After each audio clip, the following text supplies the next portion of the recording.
So welcome. I'm super excited that we're all here this year. This is what, our 5th year? Wow, 5 years. We haven't quite filled the room yet, but we're getting there. But I just want to give a quick update on status of things. BSides Charleston, we are official 501c3 now. We're a federal 501c3. So we actually can take donations and do things. We've done our first training seminar, which was just a few weeks ago. And from what I understand, that was a huge success. And we'll try to do more things like that. So if y'all can, the email is on the website. If it's not, we'll make sure it's there. Please, suggestions, things we can do to bring in the area. There's so many things happening here, but there's so few that are focused on security. Let's help these companies build secure applications and systems. They depend upon us. Let's make it happen. I want to thank the College of Charleston here. If there's anyone from the college here, thank you for letting us do this here. This is awesome. We like the opportunity to have real space, and y'all can plug in your laptops. There's plenty of power to keep going all day. There is free Wi-Fi. I think it terminates after 20 minutes or so like that, so you have to keep logging in, but enjoy it. My name is David Zenzi, and those who know me, I'm also DMZ. Joshua and I started B-Sides a couple of years ago, and we're really pleased that you came out here today. Joseph here has been kind enough to help kick us off, and you can see he's going to talk about some infection stuff. I'll let him introduce himself mainly because he has a lot more slides about who he is and fun he has. And his company, who's been a great sponsor of B-Sides here, and we're so happy to have him. So welcome, and Joseph? All right, thanks.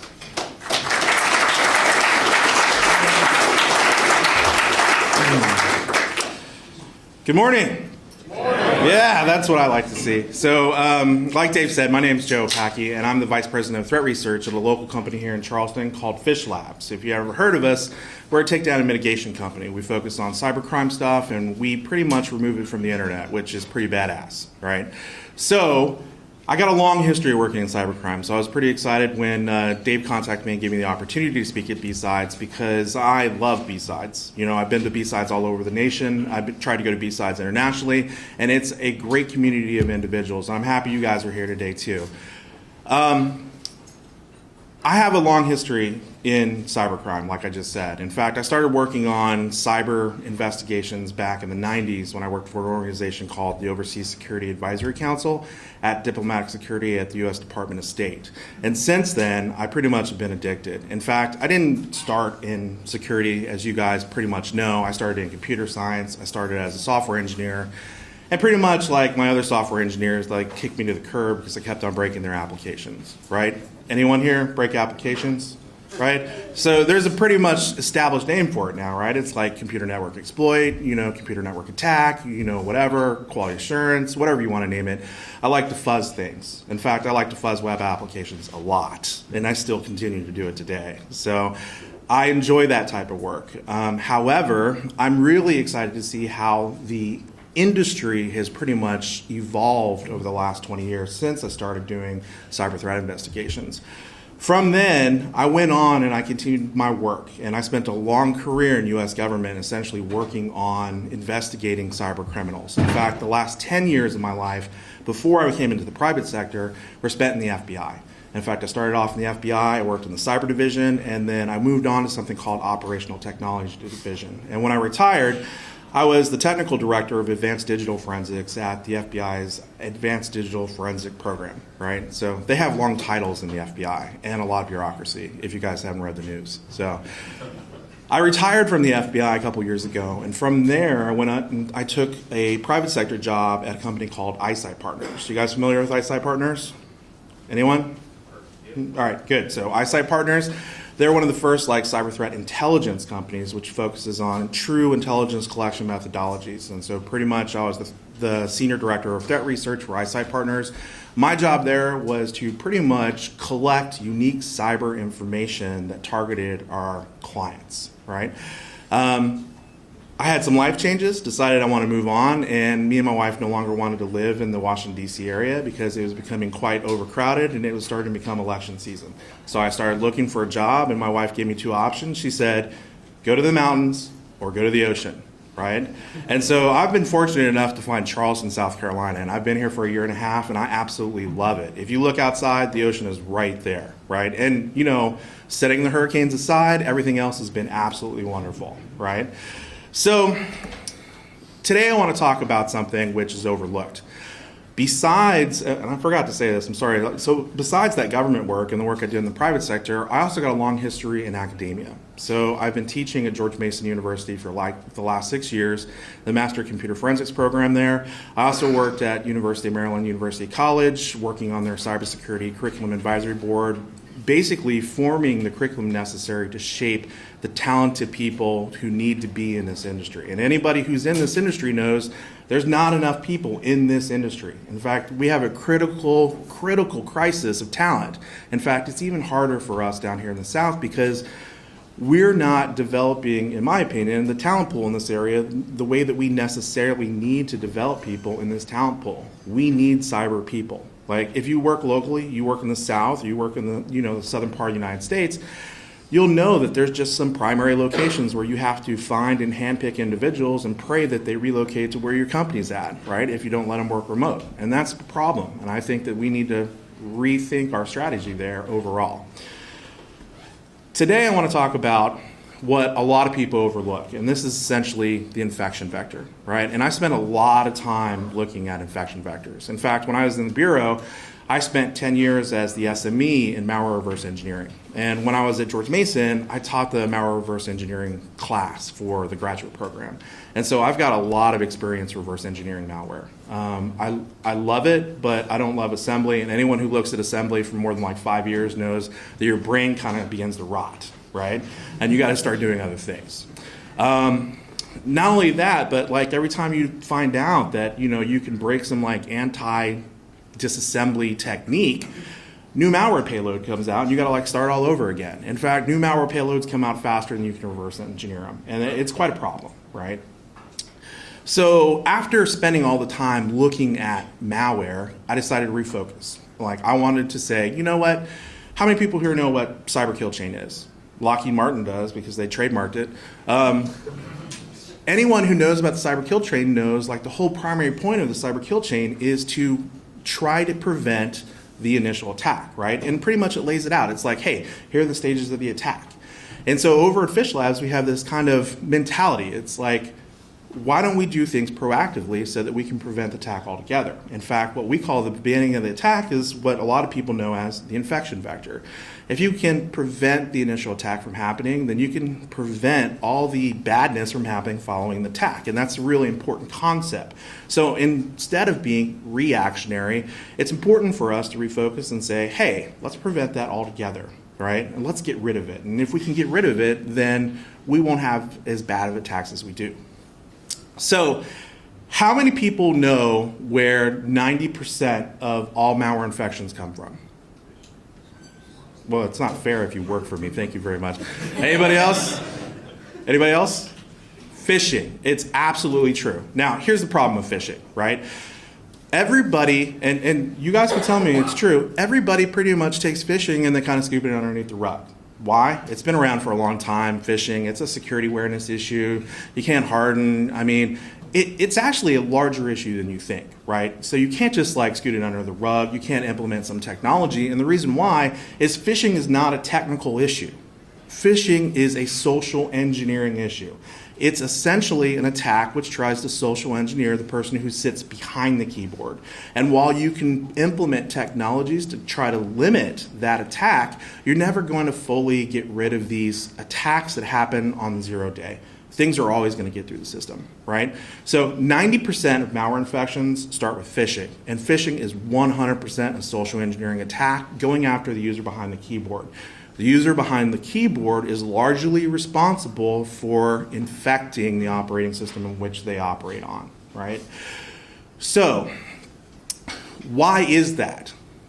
We've given them all the training that we needed to give them. We give them computer-based training. We give them InfoSec training. We give them all the training that says don't click on the links. But phishing's not like that anymore. And we have to stop thinking about phishing as that clicking on the link program that we're going to implement security awareness training we're going to get away from, right?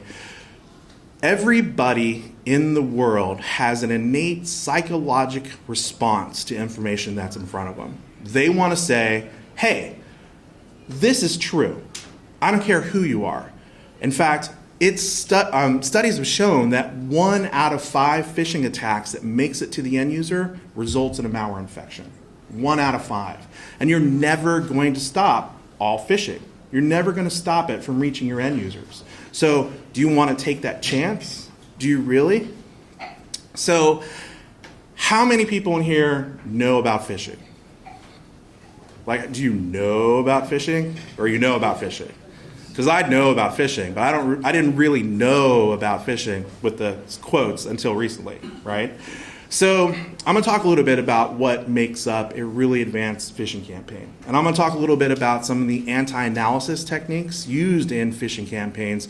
And then more importantly, I want to talk a little bit about investigative techniques used in cyber threat intelligence. I want to talk about investigative techniques to go after the actors associated with cybercrime and trying to make big impacts into the economies that essentially make up these criminal infrastructures, right?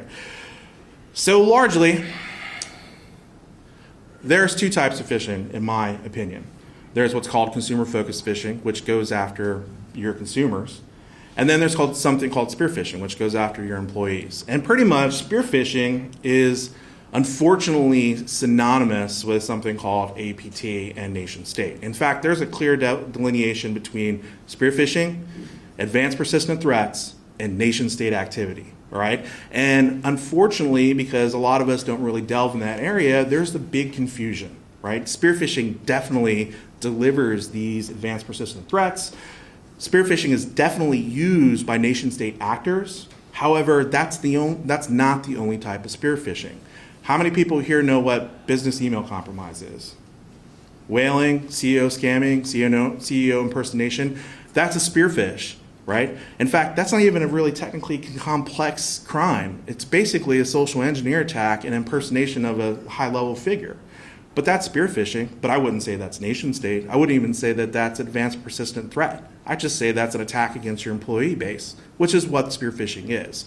So my point here is that there's a large percentage of activity that falls within this domain, right? If you think about it, everything from banking Trojan activity, everything from scamming and impersonation, advanced persistent threat, nation state activity, it all begins with the same infection vector, right? Phishing.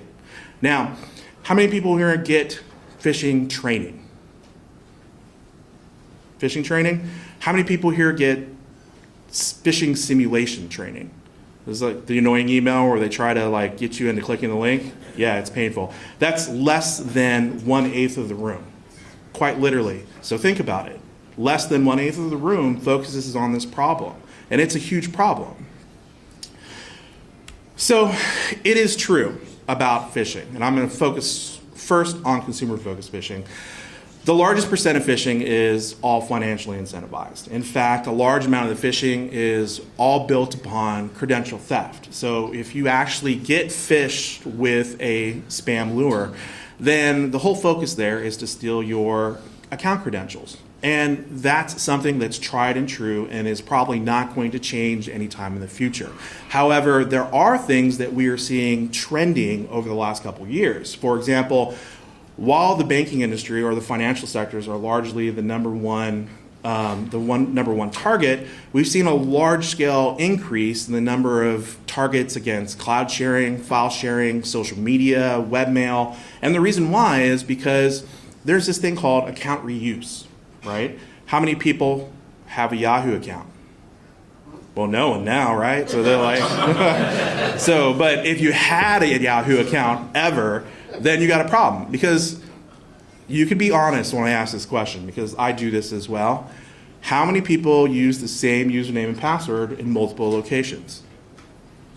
Yeah, exactly. So if I phish your account credentials in one location, then you know what I'm going to do? I'm going to go try it on a financial institution, because I'm hoping that you are going to use that same account credential for your online banking. And when you do, I'm going to go steal all your money. Well, not me, but maybe me, I don't know. The cyber criminals, right? So, okay. So, where are all the targets, right? This is a big thing. So, over the last couple of years, largely phishing targeted the United States. Why? Because the United States is the white whale of financial capitalism, right? It quite literally is, and we all know that.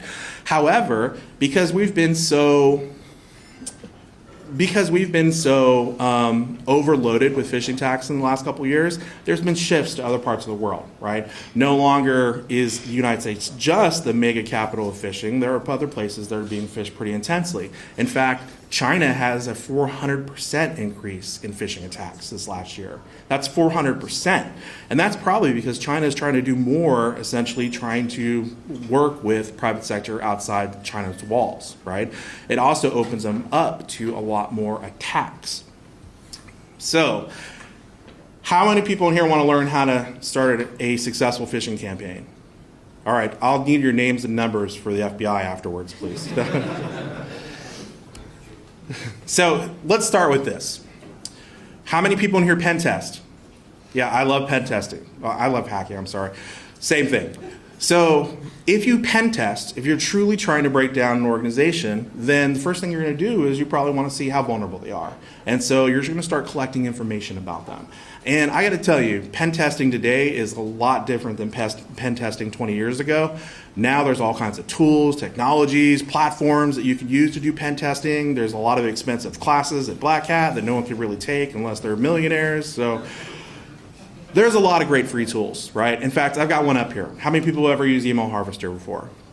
Yeah, I'll need your names too, please. So if you ever used Email Harvester before, you know that you can point it at a domain, and the result of the action is essentially going to give you all the exposed email addresses. And this is how easy it is to collect email addresses. How many organizations have email addresses out there of their staff members? All of them. Everyone's like, I don't know, maybe, yeah. So, in fact, and one of the primary points of BECs, like the impersonation scans you were talking about, is the ability to find high-level members of your organization and then find their email addresses and then use that email address spoof to email other people. It's basically what I'm saying here is it's easy to collect email addresses. How many people have registered a domain? Right? I have like 30 or 40. Sinkhole like 100. So when you register a domain, you've got to use an email address, right? So basically think of all the locations on the internet where there's email addresses. Forums, who is, your organization's website. Basically the whole point is it's easy to collect email addresses. But now you've got email address, what do you do with it? How many people know what a phishing kit is? All right, so basically it's like this. From a technical standpoint, it's easy to make a phishing kit. Basically, you go to your target website, you do file, save as, and you make sure that you take all the assets with you, right? And basically what you've done is you've saved an HTML page that looks like that site. Now, there's two parts of a phishing kit. There's something called a scam site, which targets the brand in which you're trying to scam, and there's something called a mailer, which you're going to use to do what? Mail things, because it's called a mailer. So once you get that site created, which looks like your target brand, then what you're going to need to do is you're going to need to post it somewhere, right? You're going to need to put it up online somewhere. And largely, when you put it online, you have one of two options, the illegal option and the slightly less legal option, right? So basically, you're going to compromise probably some type of content management system, maybe WordPress, because WordPress is highly, highly, highly vulnerable. Is there anybody here who works for WordPress? Okay, good. We're good. So WordPress, it's got a lot of vulnerabilities. We see it being hacked almost every day. In fact, a lot of content management systems have vulnerabilities. You see it. Once they become compromised, then you can upload stuff to that website, right? So you're basically putting content on a website that doesn't belong to you. Or if you don't go that route, there's something called bulletproof hosting, right? You just buy it. Probably buy it with stolen money. And you know what? It's bulletproof, so why not use it, right? So if you don't want to go through that whole process, then you go get that. Once you get it up and running, then you're going to want to use this mailer, right? And basically, the mailer is a web form, probably written in PHP, maybe ASP, or some like crazy language like, Python or something, Go maybe. But basically, it's an interface. It allows you to create a message. And the whole point of this message is to try to social engineer users back to your scam page, right? So whenever I use this mailer, I'm going to send this email out to all the collected email addresses. Now, you're probably thinking, well, how are you going to route it, right? How are you going to send all this email traffic? So the going rate for a compromised email server right now is about $4. It's unfortunate. It is true. But for $4, you can get some SMTP pop, and you can just push your mail through at your heart's content. And once that gets blacklisted, you buy another one for $4. And here's the sad reality, though, is if I send out tens of thousands of messages, all I need is one person to fall for my scam, and my SMTP server has been paid for. Think about it, $4. Think about how much money I can drain your bank account of. I mean, it's easy math. So, we all know what phishing is. I mean, I don't have to tell you. I'm going to use PayPal because PayPal gets phished a lot, right?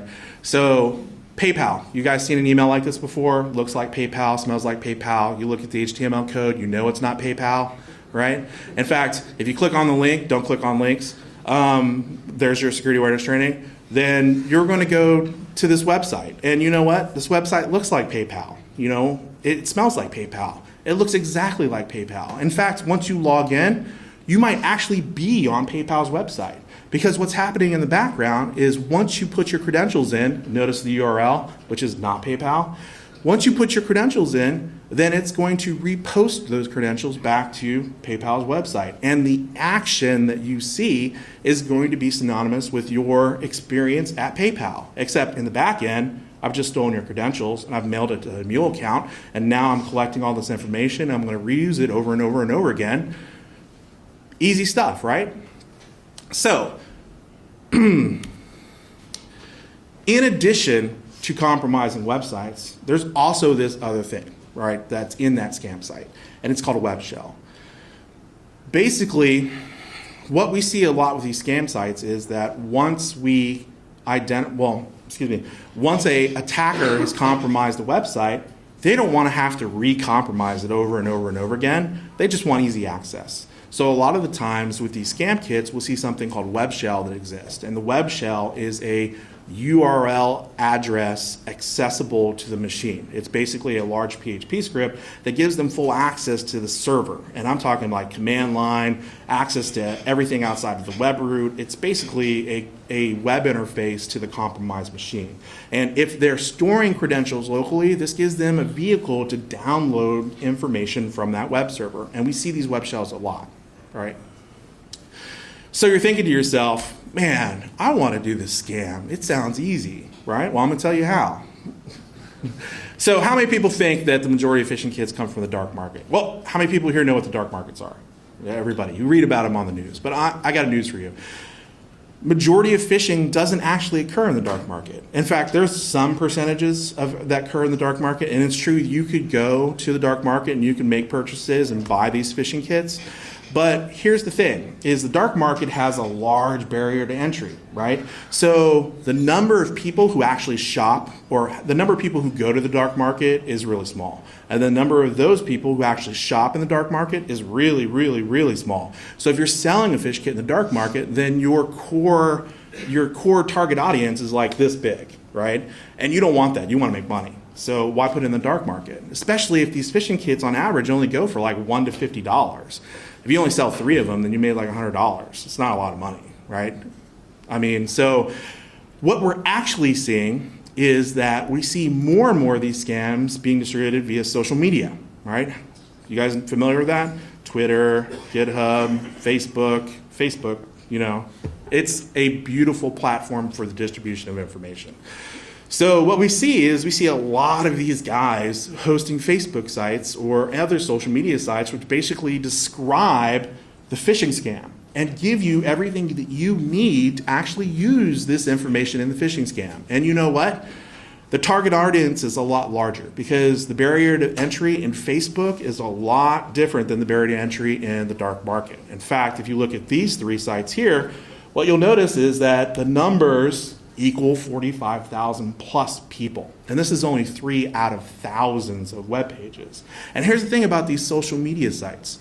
It tells you how to use it, gives you the files, even gives you email addresses, tells you how to compromise servers. In fact, more and more what we're seeing things like all these Facebook hosted sites telling you how to use these scam pages, telling you how to compromise and collect these credentials, telling you how to sell these credentials.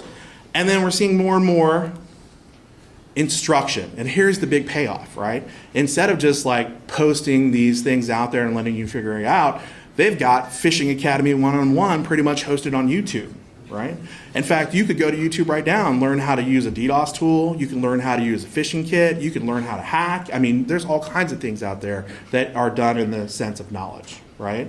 So basically, they lay the groundwork for you.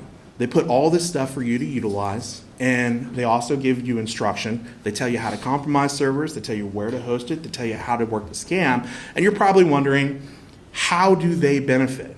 What's the benefit from all this? And so I'm going to talk about this in a little bit detail because I'm going to get a little bit technical when I start talking about the phishing kits. Whenever they do this, they largely embed deep within inside the code of the phishing kit a backdoor. And so they're relying on the fact that every one of the people who redeploy their phishing kit and use it, that back door essentially will take the credentials that are collected and also send it to the author. So if I write a phishing kit and 10 people use it, they're pretty much my army for collection. And they don't know it, but those account credentials are being shipped to me as well.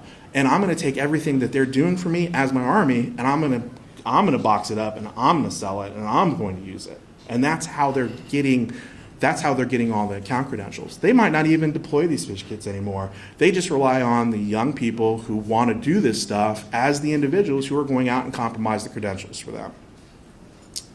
So you're thinking about this, man, how can we combat this problem, right? And so one of the things that I've focused on is this ideology of incident-centric versus actor-centric investigation, right? So how many people here work in incident response? SOCs, anything like that? So incident response is pretty much a reaction, right? In fact, the cyber kill chain is a reactionary point. So basically something happens, then we do something. That is a reactionary stance. And what we want to do is we want to be proactive, right? And it takes a mindset change. It's saying, basically, instead of starting with the incident, let's start going after the actors who are responsible for a lot of this crime, all right? And instead of working from the ground up, you work from the top down. And if you start monitoring these individuals who are putting this out there, then we can disrupt, essentially, their economies. And that's what we're trying to do at Fish Labs, is disrupt their economies. And let me give you an example. I like threat actors. I follow threat actors almost every day. I've got a lot of investigation experience, so it's easy for me to track these guys down. But guess what? They use Facebook, so it's easy to track them down anyway. And I got to tell you, phishers have the worst operational security. I mean, they are the worst online, and most cyber criminals are. I mean, there's a joke that I've told before. It's like, it's crazy stupid how dumb some cyber criminals are. But let's talk about this guy. So I'm going to talk about this one individual that we track, right? And he's a pretty prolific phish kit author. He does stupid things. And think about this from a forensic standpoint, right? So in his kits, he has all these characteristics which we utilize to tie his activities together, such as renaming the infrastructures with special characters or special folder names, such as going through and renaming the files with special file names, which makes it easy for me to identify his kit. More importantly, and a lot of you guys know this, that hackers like to tag within their source code, but when you do that, pretty much you're tagging all your capabilities, and if I want to track you across multiple kits, then now I've got the signature that I can track you with. It's easy to do this kind of stuff because, I mean, they make it so blatantly obvious. More important, this guy, he has a Facebook page. You could go to it right now. You could download this information. Not only does he give you a scamming kit, he gives you a mailer, he gives you even email addresses that you can start to utilize. He's like, yeah, more importantly, he gives you training, right? Who doesn't like training? So he pretty much says, not only am I going to give you everything that you need to start with, I'm going to give you free training. He's like, here's my stuff. It's pretty badass. Here's who I'm targeting. You go compromise this site. And when you compromise the site, here's how you use the kit. That's it. And that's all you got to do. And then just wait for all those account credentials to come in. And then when you get them, you know where to sell them, right? And so he does all this. But unfortunately for him, like I said, he's got really bad OPSEC. And how hard truly is it to track individuals like this? Let's take a look at this guy. So he's got YouTube sites. Every site that we go on, Facebook, YouTube, social media, Twitter, GitHub, these are all characteristics of tracking, right? So this individual here, he has a username when he posts these YouTube videos. You go back to his Facebook site, you look at all the activity, same individuals. We see the names. We pull the names out. And what we find is one of those is his hacking profile, which is not too clever. And then because he's got bad OPSEC, he also logs in with his true identity, right? So let me give you a key. If you're going to do a hacking campaign, don't go there with your true identity, right? So once we see this, we can start tracking all this stuff together. We say, hey, we think we know who he is. In fact, thank you, Facebook. We know who you are, right? Not only do we know who you are, we know who your sister is, we know where you went to high school, we know where you live. I mean, we know your activities because guess what? You're a Facebook generation guy. You're a millennial. We know where you are because of all your social media activity, right? So now we know who you are. And what we're doing, we track. Because when he comes out with something new, we're going to be on top of it right away. And this is what I mean by actor-centric tracking. We know what he's doing. We know there will be incidents. We'll manage those incidents. But in the same time, we want to focus on the actors, right? We want to take out their infrastructures to make a huge impact into the cybercrime economies. So, phish kits are pretty advanced. And if you've never seen a phish kit, then I'm going to give you some of the details on how they operate from a technical standpoint. So most phish kits use email. That's not a lie. I mean, it's just in there. In fact, most phish kits are written in PHP because PHP is a free processing language. But we see a little bit nowadays of some phish kits being written in ASP. Why? I don't know. I thought that was a dead language, but hey, whatever. So mostly PHP, right? So what you'll see here is in this PHP, basically this is the information that they're trying to collect from each of the users that they're trying to scam. And you can see here, it's got information like the username, password token, maybe some geographic information, where they came from, refers, whatever. And they use email as a vehicle to collect the account credentials. However, we take those down at Phish Labs. We work on taking down the mule accounts, right? So let's say, for example, you keep on creating your mule accounts, we keep on taking them down, they get frustrated. And so what we've seen this little shift in the way that they collect these account credentials. We've seen it move from traditional email communication to other tactics, such as this pretty much, which is storing the information directly on the compromised server. Remember I told you earlier that they push these things called the web shell directly into the compromised site. They can go back later on and use the web shell to collect all the compromised creds. Or what we've also seen is we've seen posts to URLs. So now they're using refer logs, right? So basically what they're saying is, hey, I'm going to take all the account credentials, I'm going to drop it into the URL, and then I'm going to collect it out of the refer log from wherever, whatever website I have access to the refer logs. So I mean, it's easy to do that. It's question mark and then whatever's after the question mark, right? Inside port 80. The other thing that we've seen is we've seen this weird shift. We've seen this weird shift to using IRC channels, Jabber-based communication. So now, whenever it collects the account credential, they're popping up a Jabber message. So they've got some IRC server somewhere where basically every time they're collecting a cred, there's a message that pops out with that credential information. Right? Which is kind of ingenious. I mean, except that if someone else gets the username and password, they can jump on there and collect them as well. Maybe even, change the password. I'm just saying. So, you're thinking, oh, these HTML pages, they're not really complicated, but I'm going to tell you they're extremely complicated with a lot of conditional logic. In fact, if you look at this one, right, there's a lot that goes into protecting the infrastructure. For example, if they're spear phishing some users that work at a specific company, then one of the things that they might do is just only allow access from those IPs that come from that company footprint, right? This is quite literally the definition of conditional logic. It's basically saying, if this IP is one that I'm interested in collecting information from, give it access. Otherwise, send it to Google or Disney or Microsoft or wherever. Or maybe even just give it back a 403. Maybe the user doesn't even know it exists. This is essentially called geographic targeting, and it's a problem, right? Especially if these kits have all of this geographic targeting logic built into them. And we see that a lot. If it's a Spanish-based phishing kit, then why do English-speaking countries need to access it if the targets are all located in South America?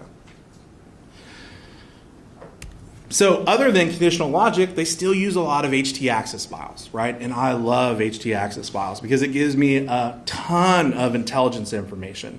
It gives me information not only about the target, but it gives me information about who the target has seen before, right? If you scroll through, these htaccess files has all this commenting in there, right? I love the ones where they're tracking the surveillance guys who are tracking them. Right? Look at it. So the criminals are tracking the guys who are tracking them.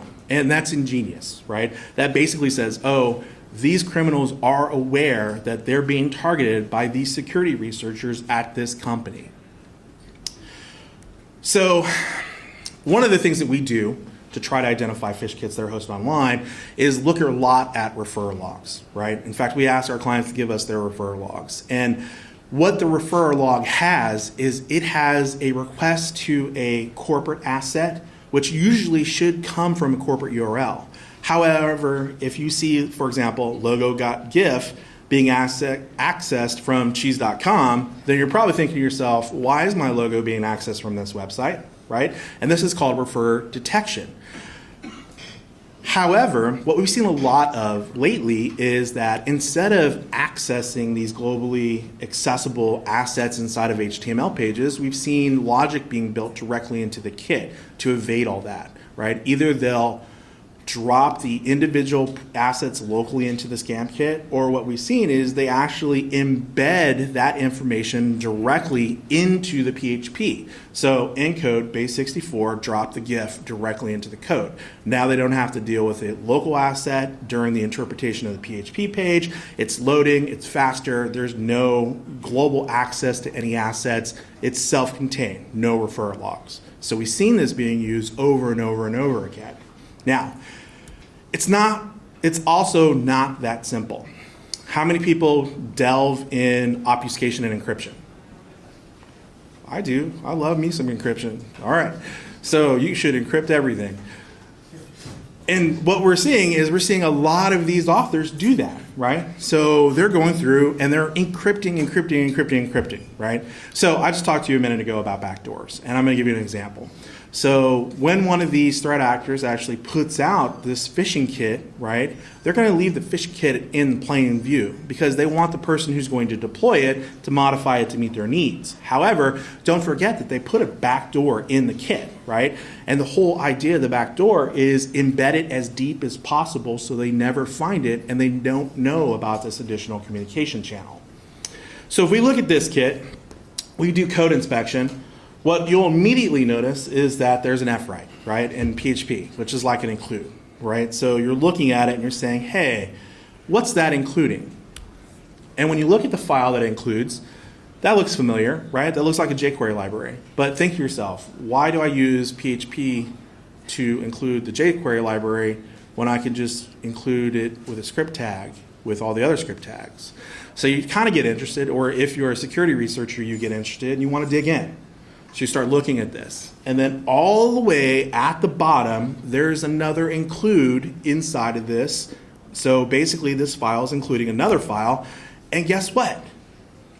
That file is obfuscated, right? In fact, I look at it and I'm like, oh, look at all that beautiful code. It's going to take me forever to look at that. But once you do it, once you deobfuscate that, whether you do it with some type of deobfuscation tool or you manually do it, then you're going to find this embedded code.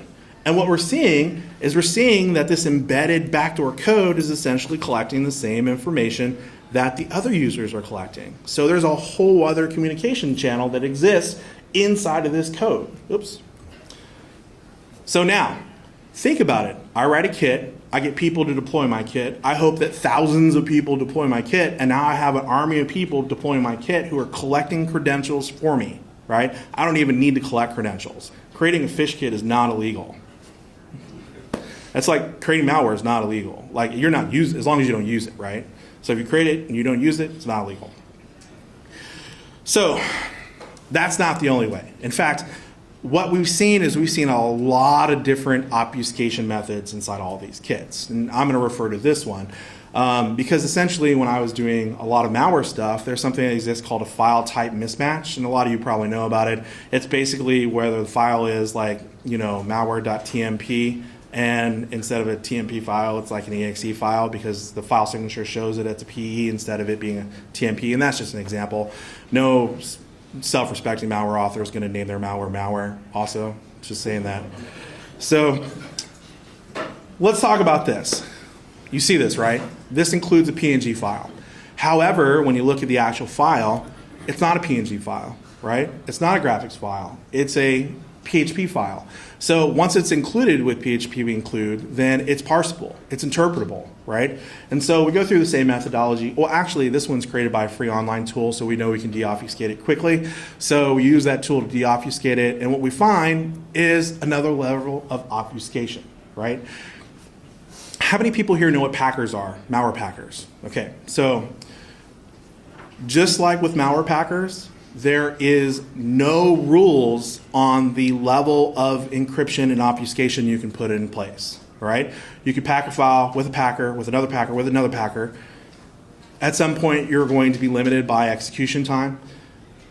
Same thing goes with a fish kit. You can obfuscate a fish kit and then re-obfuscate it again and then re-obfuscate it again. Use multiple obfuscation methods. Use multiple decryption methods. It doesn't matter. You could go through and do file renaming of all your assets within your code so that you get that gobbledygook, camelback like naming convention. No one knows exactly what your variables are doing. You could do all that because in the end, it's all going to be interpretable by the computer and it's supposed to be machine readable. All right. Once we deobfuscate this, then we're going to find that backdoor. We're going to see it. It's going to be there. It's going to be available for you, right? So in this instance specifically, we see this backdoor actually sending more information to some credential account somewhere. That's not the only vehicle to obfuscate information, right? How many people play around with GIF images? Anybody? Access information, Okay, so you guys know about GIF exploits. So there's a huge GIF exploit out there right now. So basically the GIF exploit is anything after the file signature can be executed, largely. And what we're seeing a lot of what those web shells that I talked about earlier being embedded directly into GIF files. So these GIF files, if you look at it, has a legitimate signature, meaning that it's got a .gif extension, right? It's legitimately a GIF file. However, after that file signature, we see PHP code embedded directly into the file, right? And a lot of the times what we're seeing this done for is to hide the web shell directly in the site outside of the system administrator view. So if I'm a system administrator, I look at a file, .gif, file signature looks the same, good, that's an image, I don't need to worry about it. But if I access this on a LAMP stack via this URL, it's going to interpret this PHP code, and it's going to serve back this web shell to me, which gives me access to the box. So this is pretty ingenious. I mean, I love it. I mean, I love the level of obfuscation and that the attackers actually use to hide their activities. I mean, this is stuff that is really interesting to me. So my whole point here is that phishing largely is what a lot of people think is a lower level crime. I think a lot of us have to reconsider what it actually is, considering the fact that 90% of most malware infections start with phishing campaigns just like this. And it's not hard, essentially, to get to end users with a spam lure, right? 1 out of 5 people who are presented a spam lure are going to click on a link or go to a website, right? They're going to present themselves for infection. And then based upon the survey of this room even, less than 1/8% of this room get actual training to combat or identify what is actually a phish and what is not a phish, right? And I'm not talking about click rates or anything like that. I think spam is amazing and beautiful and is probably one of the best ways to social engineer people into falling for some type of malware infection. I'm talking about actually training people to understand what this attack scenario looks like and how serious it is, right? Without spam, 90% of those advanced malware campaigns that we all track and target and love and look at won't exist, right? Not only that, but spam, phishing as an entry into the threat campaign is becoming more and more advanced. It's becoming harder and harder to identify and attack and look at all the information that's actually going on. So with that, that's all I got for you this morning, right? And I want to say, number one, thanks to all the conference organizers for allowing me to come out and talk to you. I realize that we're going to talk about some really great advanced topics today. As we go through the day, I hope you keep in the back of your mind, is this something that could have started with phishing, right? Because my whole point here is to impact the economies of cybercrime by taking out the infrastructures and the actors who are largely responsible for causing all of this damage, right? So with that, if you guys got any questions, let me know. I'll be around for a while. I appreciate, like I said, the conference organizers for allowing me to speak. I appreciate the College of Charleston for hosting us. And I hope you guys have a wonderful day here at BSides here in Charleston. Thank you.